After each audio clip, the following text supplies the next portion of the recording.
Hi guys, welcome to How to Solutions YouTube channel. In today's video, I am going to show you how you can turn off captions on Twitter videos. Before getting into this video, must subscribe to our YouTube channel and click on the bell icon. So the first step you need to do is to open Twitter. So let me open a Twitter application. So here you can see that when you open a video, there is no option to turn off the captions. So how you can do that? You simply need to go back and open the settings of your smartphone and search your accessibility like I am doing.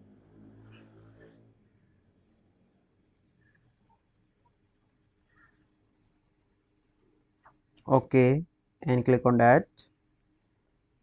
Once you are on accessibility, you simply need to click on accessibility special functions, and then you need to scroll down, and here you can see the option of caption preferences. You simply need to turn that off.